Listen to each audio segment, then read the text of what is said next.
ঘুম থেকে উঠে এমন একটা পরিস্থিতির সম্মুখীন হব ভাবতেও পারি নাই। আসলেই আল্লাহ পাক কখন কার অবস্থান কোথায় থেকে কোথায় নিয়ে যায় বা কী হয়ে যায় জীবনে সেটা আসলে কেউই বলতে পারে না। তো কী হলো কি না হলো তো সব কিছু মিলেই থাকছে আজকের ব্লগটি। আশা রাখি ভালো লাগবে। হ্যালো এভরিওয়ান, আসসালামু আলাইকুম।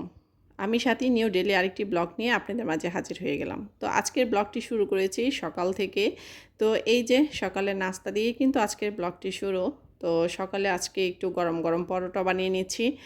আর এমনিতেও দেখা গেছে যে এরকম সকালে নাস্তাতে পরোটা কিন্তু বেশ ভালোই লাগে। পরোটা, চা কিংবা ডিম ভাজি, আলু ভাজি বা মাংস যেটাই থাকুক না কেন, পরোটাটা ভালো লাগে। তবে এটা কিন্তু শরীরের জন্য খুবই খারাপ। যাদের মানে গ্যাসের সমস্যা আছে তাদের জন্য তো পরোটা একেবারেই মানে কি বলবো, নিষেধের উপরে নিষেধ, যার কোনো শেষই নাই। তো যাই হোক, আমি এক এক করে পরোটাটা ভেজে নিব। আর হ্যাঁ, যারা আমার ভিডিওর সাথে আছেন তাদেরকে জানাই অসংখ্য অসংখ্য ধন্যবাদ। যদি ভিডিওটা ভালো লেগে থাকে তাহলে একটা লাইক কমেন্ট করতে ভুলবেন না। আর হ্যাঁ, লাইক কমেন্ট করে যে আজকের পর থেকে আবার উদাও হয়ে যায় না, ভিডিও কন্টিনিউ সাথে থাকবেন, একটু সাপোর্ট করবেন। আর এই যে এক এক করে পরোটাটা ভেজে নিচ্ছি। তো যেটা বলতে নিছিলাম যে ঘুম থেকে উঠেই যে এরকম একটা সমস্যার সম্মুখীন হব আসলেই ভাবতে পারি নাই। তো এই যে পরোটাটা রেডি। তো ঘুম থেকে ওঠার পরে কিছুক্ষণ বেশ ভালোই ছিলাম। নাস্তাটা বানাতে গেছি, হঠাৎ করে ঘাড়ে এমন একটা মানে হঠাৎ করেই মনে হলো যে ঘাড়ে কিসের জানি একটা ব্যথা ব্যথা।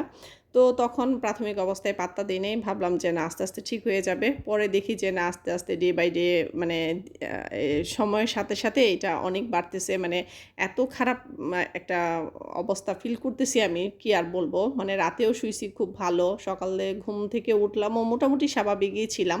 হঠাৎ করে কি হয়ে গেল, এখন এমন একটা পরিস্থিতিতে পড়ছি যে আমি ডান বাম কোনো অংশেই মুভ করতে পারতাছি না। কি যে একটা বাজে একটা অবস্থা, আর মানে প্রচণ্ড ব্যথা। তো আমরা মহিলা মানুষ কিন্তু এই ধরনের পরিস্থিতির সম্মুখীন হলে কিন্তু আমরাই বুঝি যে কি একটা অবস্থায় পড়তে হয়। আমাদের তো আর শুয়ে বসে থাকলে হয় না। যাদের একলা সংসার তাদের তো আরও হয় না।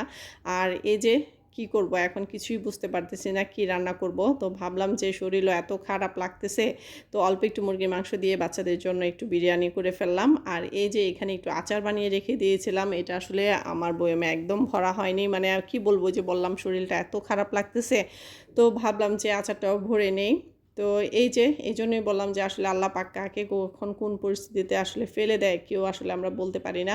তো এই সবসময় আসলে সর্ব অবস্থায় আসলে আল্লাহর কাছে শুকরিয়া আদায় করা উচিত। কারণ এই যে বললাম না, রাতেও ভালো ছিলাম। তো ওই যে বিকেলবেলা আর কি খাবো, তো মেয়ে স্কুল থেকে আসার সময় বেলপুরি নিয়ে আসছে, সেটাই বসে বসে খাচ্ছি। তো ব্লগটা কেমন লাগলো অবশ্যই জানাবেন। আজ এই পর্যন্তই। আল্লাহ হাফেজ, আসসালামু আলাইকুম।